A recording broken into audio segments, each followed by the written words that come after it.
En tiempos en que hay muchos pusilánimes, asustadizos o derechamente cobardes, hay que rescatar a aquellos jueces que no lo son.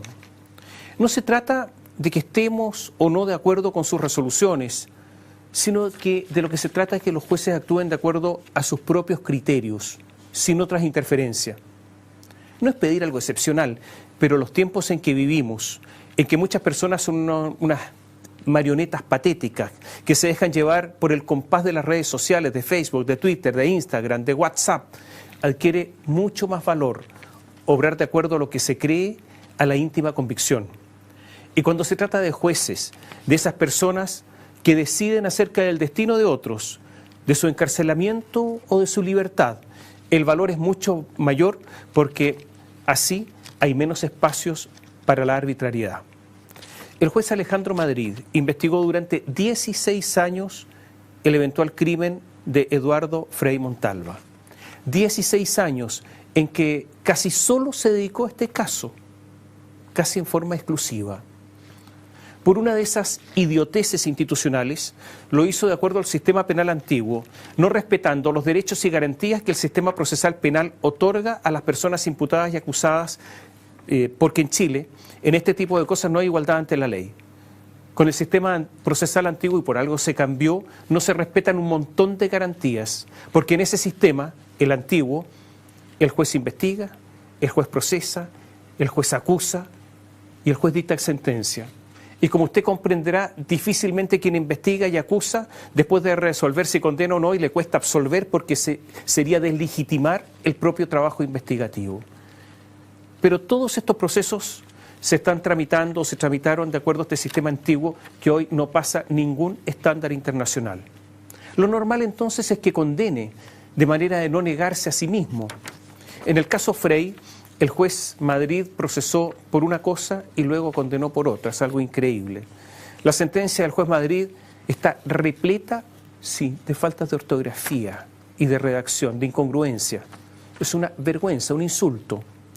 Los ministros de la Corte de Apelaciones de Santiago, que revocaron las condenas, en declaraciones al diario El Mercurio dijeron que llegaron a la convicción de que el presidente Eduardo Frei Montalva no fue asesinado.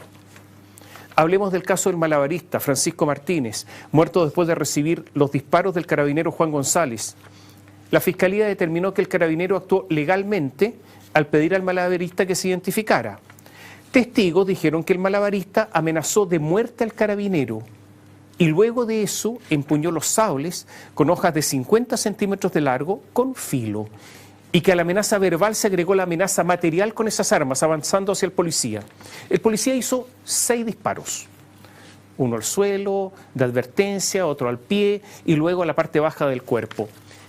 Según la Fiscalía, hasta el 5.º disparo había legítima defensa, pero en el 6.º disparo, que fue el mortal, ahí fue innecesario este disparo, ya que el malabarista Francisco Martínez en ese momento ya iba cayendo. Cuando Martínez se abalanzó sobre el carabinero, como lo demuestran las imágenes, el policía ante el ataque hizo los últimos 3 disparos, uno tras otro, y según la Fiscalía y el Tribunal de Garantía, debió detenerse en el 5.º disparo porque debió darse cuenta que el agresor, así lo dice la Fiscalía, había comenzado a caer. Es decir, en esas fracciones de segundo debió haberse dado cuenta que ya había empezado a caer y debió haber dejado de apretar el gatillo, así de fino. Y así también de discutible es que haya o no legítima defensa. La Corte de Apelaciones de Valdivia, al discutirse las medidas cautelares, por mayoría revirtió lo resuelto por el Tribunal de Garantía y la Fiscalía y estimó que sí había legítima defensa, que el 6.º disparo también fue en legítima defensa. Mantuvo una medida cautelar de baja intensidad porque, habiendo una muerte probada, hay un eximente de responsabilidad. ¿Se equivocan los jueces? Sí, se equivocan, y se equivocan mucho más de lo que uno quisiera. ¿Podemos afirmar que Frei, como dijo la Corte de Apelaciones de Santiago, no fue asesinado? ¿O que el malabarista Francisco Martínez, como dijo la Corte de Apelaciones de Valdivia, murió debido a una legítima defensa del carabinero? No, no lo podemos decir porque los jueces se pueden, como lo hemos dicho recién, incluso en estos casos equivocarse. ¿Pero qué tienen en común estos dos casos?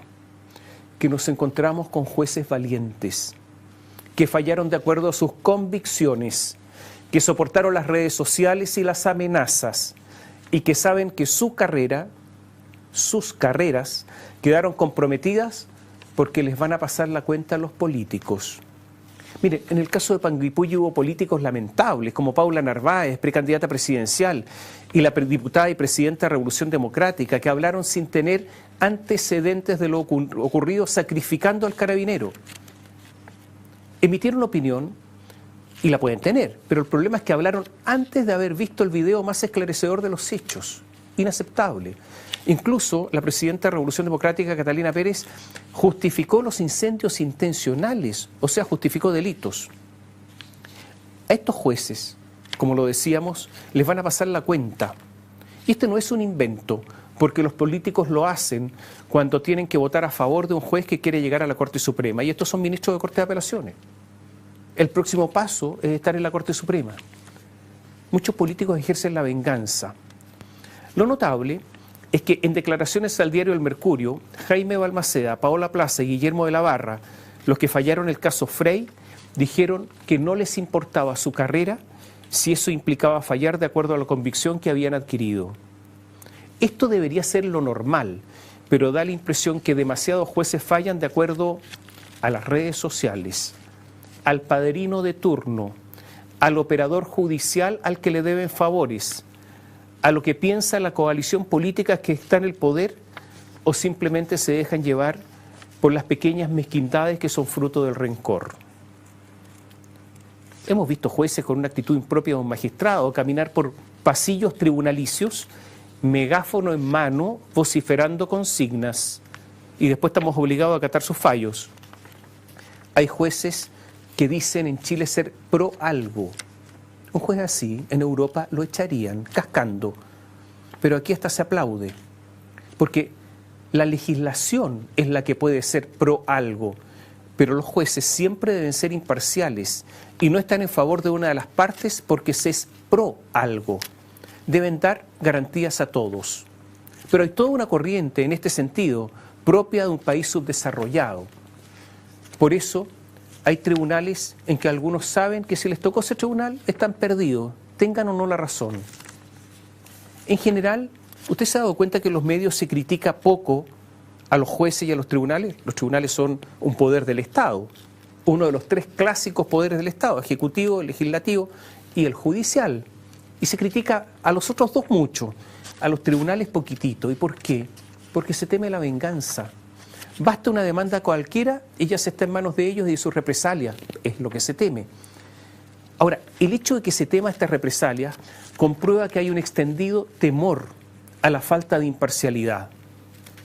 Es posible que en el caso de la muerte de Eduardo Frei Montalva o de Francisco Martínez, los jueces estén en lo cierto o estén errados, pero habrá que celebrar algo que debiera ser la norma, que resolvieron de acuerdo a sus convicciones sin importar las consecuencias.